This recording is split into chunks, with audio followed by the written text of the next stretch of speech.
Hey, what's going on, YouTube? Oh, we got somebody watching already. Gee. Yeah, I want to talk about this. Evidently, we got a lot of, looks like mostly sisters, overjoyed, skipping down the sidewalk and, parlaying through the tulips and popping champagne bottles because Disney has decided to make The Little Mermaid black.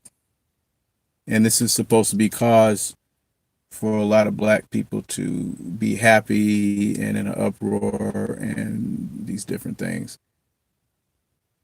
And my thing is, why is that? Why is that a good thing? Why is it that black people have the mindset that this is something to strive for, that this is an achievement?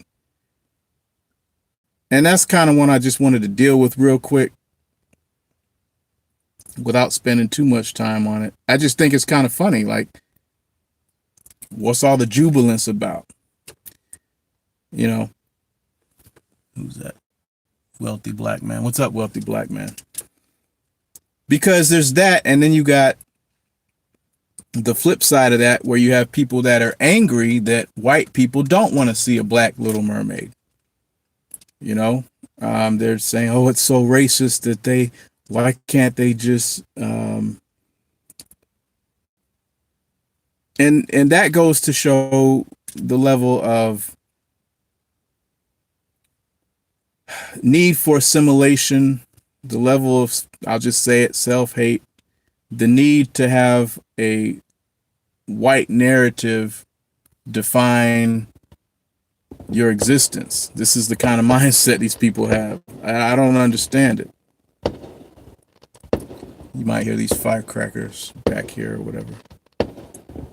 But anyway, they got to start right now. They weren't doing all this before. Anyway, so this is the thing with that. I actually am seeing a lot of black women promoting this and getting behind this and getting on board or whatever. And then I haven't seen too many brothers really, caping for it. Well, I saw one dude. I won't name him, but there was a dude on there talking about, well, this is a great thing. It's wonderful to see that, black, that we're being represented. We haven't been represented. And as soon as we're represented, these racists want to have a problem and all these different things.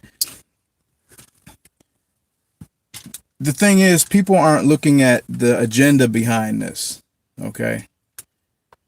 And even before we get into all that, just the fact that black people are dealing with being excited about the Little Mermaid in itself. If you even remember the movie, what the story entails, like, why are black people even, remotely excited anyway? I mean, as far as it being an achievement for black people.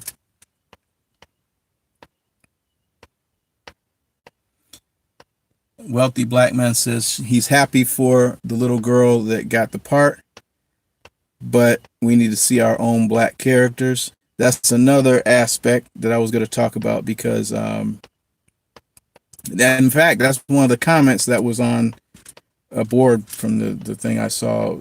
Shout out to Psychopatheus, who, if you haven't subscribed to his channel, go ahead and subscribe to his. It's Psychopatheus or Psychopatheus Live. What I like about his channel is, over there, it's one of the only channels really where they're 100% pro black interests all the time.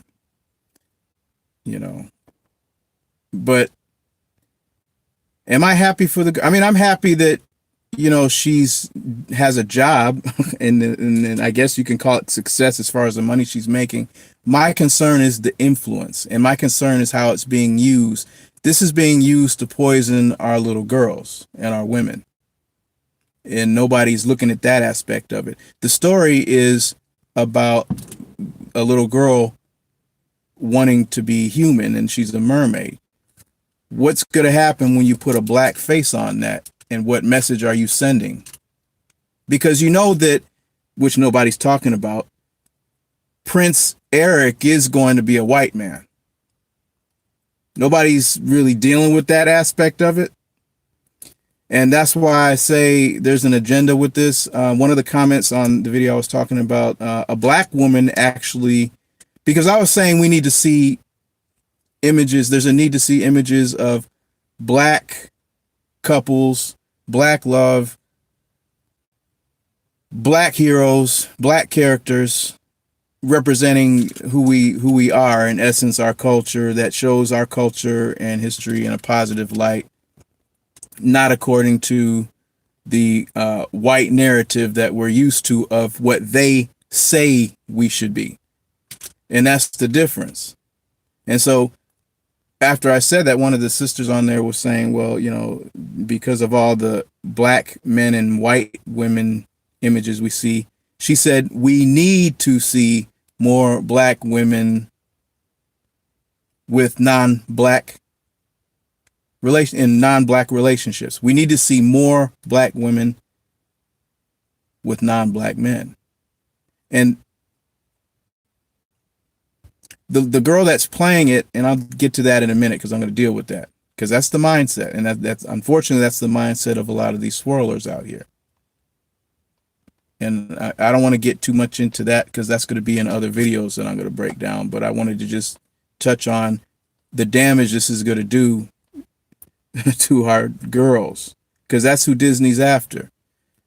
And that, you know, that tells you again, is if you look at the Little Mermaid movie, again, if you look at some of the messages they've been sending, you know, I guess black people forgot about the Sebastian character. You know, that was pushing it.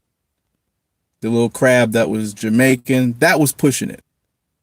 But even that movie itself, during his little song or whatever, you can see they put in a part where they showed a black fish, and that black fish encompassed black women stereotypes. It was straight out racist. One little part, and I'll never forget that. Even as a kid, I found that offensive. So that's why I say these people all on board with a Little Mermaid movie, and that in itself is of concern, even before you get into the black woman thing. But this is the thing. Her name is Halle Bailey, the little girl that's supposed to be playing. She's what, 19 or so. She's playing Little Mermaid, or Ariel. All right. Which, like I said, you already know where this is going. You know where it's headed based on the propaganda and the way Hollywood has been promoting certain images lately. You already know what's going to happen with this and where this is headed. You know, and it's funny, her name is Halle Bailey, which I don't think is an accident, obviously. You know, if you understand the way these people roll, no, I don't think that's an accident. And it just so happens that Halle, because it sounds like Halle Berry, right? And it's funny, Halle Berry did give her congratulations, of course. What would you expect? And, you know, and what she said, well, it's funny what Halle Berry said. Listen, because she said, you know, giving her props and, you know, saying how proud she is. Halle Berry said that,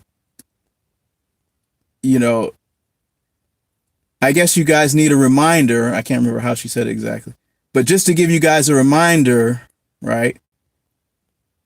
You know, Halle's get it done. You know, and no, we don't really need a reminder, Halle, because we remember quite clearly how you got it done in Monsters Ball. And we can definitely understand why you would be on board and the first one on this train to promote this kind of stuff, because basically she's America's swirler, and that's part of the promotion. Okay. Now, this is the thing. When you look at the story, you have it where the whole time it's about this mermaid that wants to be a human. Now, you add a black aspect to that. You have a black mermaid. They're going to have to cast the mermaid family as black some kind of way. And don't forget, her father is a god. So you're going to see in this movie, I don't see how they can get around making her father black, but you're going to see in this movie a black god, right? Because her father was Triton, which I could get deeper in that, because they'll be throwing deeper stuff. You know what I'm saying? The Black Mermaid, and you can get deeper with mythology. I'm not going to, Let's keep it surface for right now. No pun. But so basically she's wanting not to be part of her mermaid family and wanting to be something else the whole time. She wants, and so you'll see this black girl admiring and spending all her time wanting to be with the white surface dwellers or the white humans. You see how that's damaging? All right. So this is what you're going to see. And the propaganda is, you have to understand, what the woman was telling me was it's needful for black women to see images of themselves with non-white men. And then the problem with this becomes when you start pushing an agenda that it's a good thing, that it is progress, that it is something to celebrate, that a black girl is getting with a white man, then now you're pushing something where you're saying the white man is a better option. And this is the type of mindset that these people are trying to push on us, because you got to remember the last few decades, they've been doing a good job of trashing the image of the black man. Obviously, right? So they've already tried to poison their minds, giving you bad images of the black man all this time. So now they're kind of going in for the kill. Now it's time for the next stage, if you've noticed, which is now we're going to give you our alternative, which is the White Knight or Prince Todd. So they're promoting our young girls to entertain the idea that this is a better option than the black man. Okay. Now you say, what does it matter? And for all the what does it matter, Negroes, I'm going to deal with that in a minute. And just like the woman said, why it's supposed to be needful to see these things. You have to understand, you know, these same people, all right. And again, with this, before I get into that, you can see clearly in Hollywood that they're pushing this. You can see it in the movies. You know, now we already don't see our people represented or whatever. And why should we? You know, this is we're dealing with white supremacy. We're not represented. You don't see black men represented as heroes or in positions of power or as leading men or as, you know, princes and kings and things like that. You already don't see that. So for them, after this is the context in which they've been placing our people, for them to put this out here as if it's diversity and they're doing us a favor is deceptive. Because now you're going to push positive images like you've been doing of white supremacy, like you've been doing. The only difference now is that you're saying this is a better option for our women. And this is why I'm saying this is a problem, because why is it such a need for us to see images of us? Why is it such a need for us to see images opposed to white supremacist images? Because we don't get that, and our people are in a situation where we don't have the type of stability. We have our situation as far as the black man and black woman. There's a lot of divisiveness. There's a lot of, like I said, instability that we need to fix, that we haven't. And so there's certain things that we need to do to mend that situation. And we need each other for that. And that's why we need our women. So for somebody to come in here and be like, because we choose to promote black love or black relationships and discourage other options and say that's racism, the problem with that is the same problem I have with a lot of the swirler mentality. And that is, I'll just give you an example like this, right? I was at Creston Crazian's channel one time, And so this was when, I'll use Meghan Markle as an example. This was when Meghan Markle got married to Prince Harry, right? And so I was commenting, well, before I got blocked, I was responding to some of the comments on her page where people were commenting. And one black woman was saying that, you know, isn't it great that the royal family, listen to this, isn't it great that the royal family is accepting an unambiguous mother-in-law and accepting African American culture into their family? And she was like, hallelujah that this is happening, something like that, right? So this was my response. I just simply said, okay, Tyrone has a unambiguous mother-in-law. Do you still say hallelujah? You understand what I'm getting at? This is the same mentality that a lot of the so-called colorists, people that are against colorists have, and yet they'll still promote swirling at the same time. And people will be like, why is that? Because these people, you have to understand the mentality. They're trying to make it where the things they love about blackness, it's only affirmation to them. It's only important to them if it's coming from white people. If white people accept black people on their level, if they accept the nappy hair, if they accept the dark skin, then they feel equal. They don't care how black people feel about accepting themselves. They don't care about black people accepting their skin or their hair or whatever culture. They're more happy to be assimilated. And that's what this whole thing is about.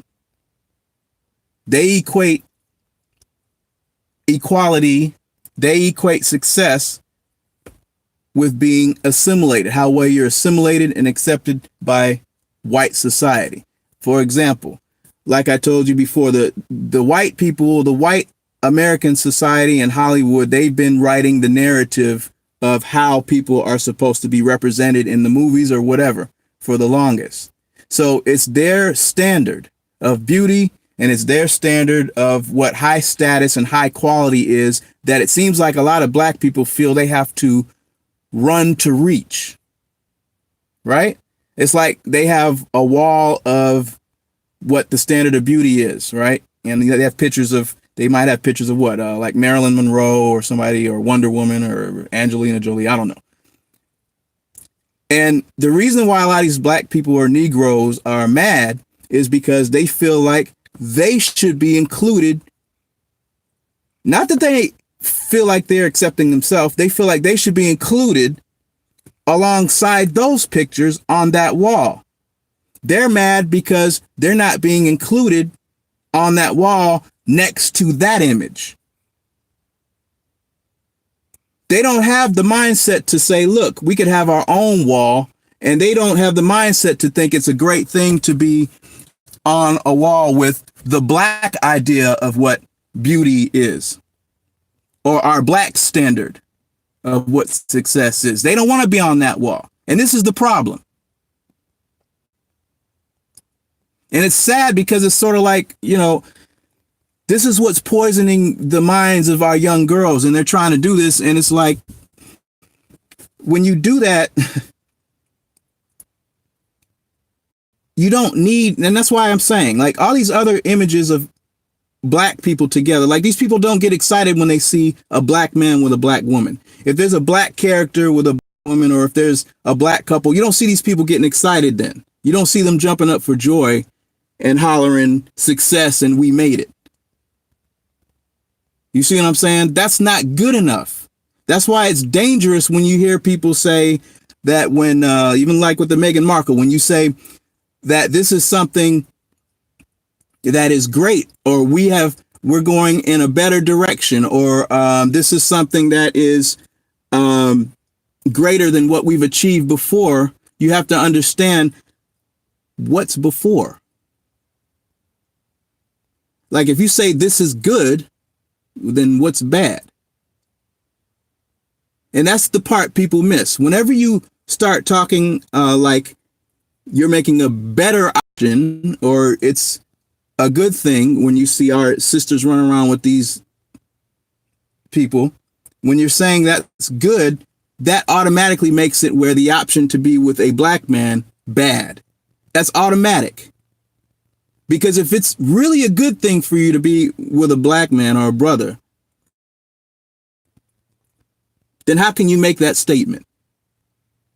How could it be good in any situation unless black isn't good enough? And you see these brothers that's going around here co-signing this kind of foolishness. It's wait. What's wealthy black man saying? It's sad because they were. Let me see.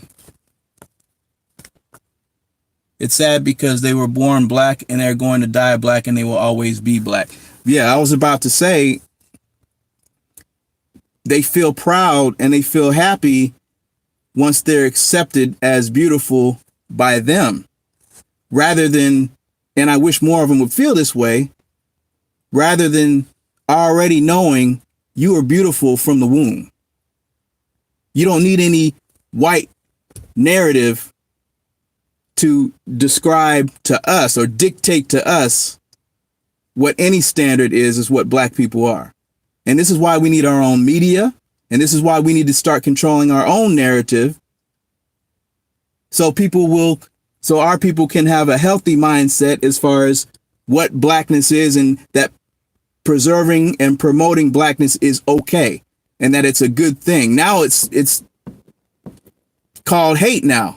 Because this thing is so strong, you come out here talking about pro-black relationships and all that, you're going to get pushback. That's how deep it is. So that's all I wanted to say. We just got to be careful. Have your own narrative. Feeling good about being a part of somebody else's narrative. That's that sunken place stuff. That's what that was talking about. You're not really showing your value of who you are, originally. You have no self-worth. And that's why people get mad when I say that kind of stuff, but that's what it is. And for these brothers that are, laying back and just allowing this stuff to go on or whatever, knowing full well the need we have to, preserve ourselves, strengthen our families and relationships and things like that. And for them to be this way, it's sort of like if you're promoting that, they're saying that it's a good thing to be with a white man. It's a good option, or it's progress, from a time different than before. This is a better way of progress. Then what does that say about you as a black man and your worth to the black woman? What does that say about you? So I don't know what y'all think. That's all I got to say on this. I wanted to actually record this, but I'm having computer problems. So I said, let me just do it live. I know it's dark, but that's all I got for right now. Anybody else up in here? All right, I'll check y'all later. Peace.